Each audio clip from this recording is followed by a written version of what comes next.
या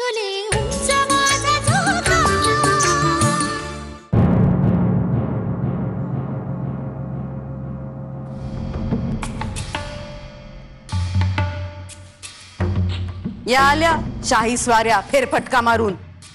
भाऊसाहेब, रानड्यांच्या नव्या सुनेस तुम्ही समज देता आहात का थोरली म्हणून मलाच पुढाकार घ्यावा लागणार आहे? माधवा, मामांची आम्ही तुळशीबागेत गेलो होतो, देवाचे दर्शन घेतले आणि मग काय सारस बागेमध्ये गेला होता फिरावयास? मग काय आता का वाचा गेली?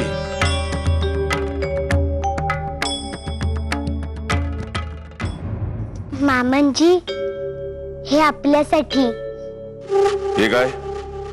स्वतः म्हणाले की आपल्या लग्नाबद्दल आपण प्रत्येकास काहीतरी छानसे द्यावे। घ्या ना।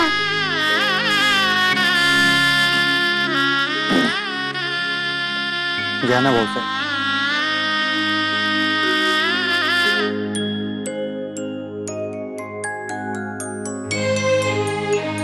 माई, हे आपल्यासाठी लुगडे।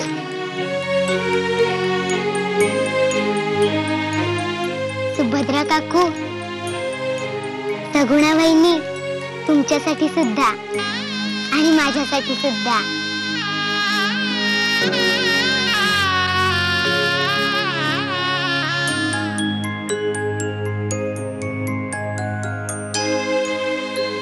दुर्गा अक्का, ही तुमच्यासाठी चांदीची डबी। तुम्हाला लवंगे ठेवायला लागते ना। आणि ताई सासूबाई, हे तुमच्यासाठी। बघा ना, स्वतःने अख्खी मंडई फिरून खास तुमच्यासाठी आणले आहे हे तेल। तुमची पाठ दुखते ना?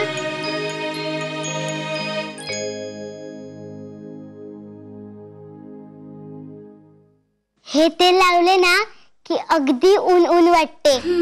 घ्या ना।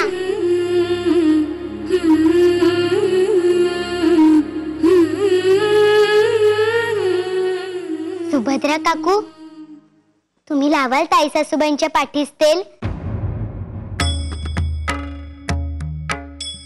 तुम्ही किती छान लावले होते आमच्या डोक्याला तेल, तसेच लावून द्या त्यांना। हिला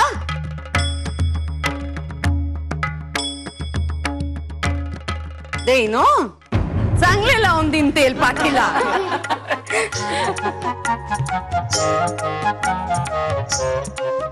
रमे, ये इकडे ये। रमे, खरे तर आज तुझ्याच पाठीवर फटके पडणार होते हो, पण तू तर आमच्याच पाठीला तेल लावले, कल्याणच झाले।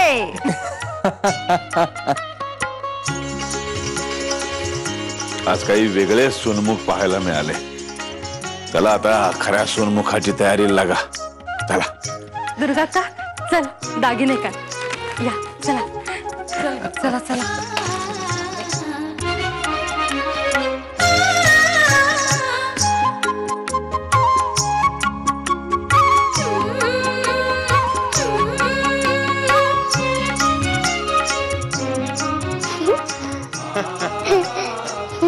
हत्तीच्या फुचकाच निघाला बार। सुभद्रा काकू काही बोललीच नाही, सगळी मेहनत वाया गेली, फुकटच गेले सगळे।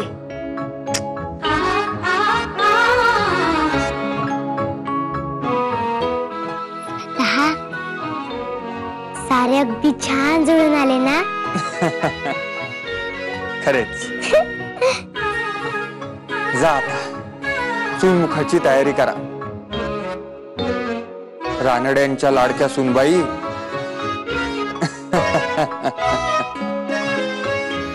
आणि आम्ही जरा अभ्यासिकेत आहोत। कचेरीचे एक काम आहे, ते पूर्ण करतो आणि परत खाली येतो।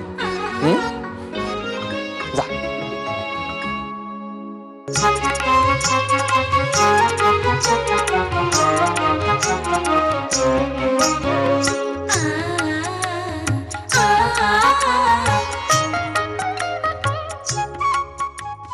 धर्मेच्या बाबतीतली त्याची लक्षणे काही बरी दिसत नाहीत.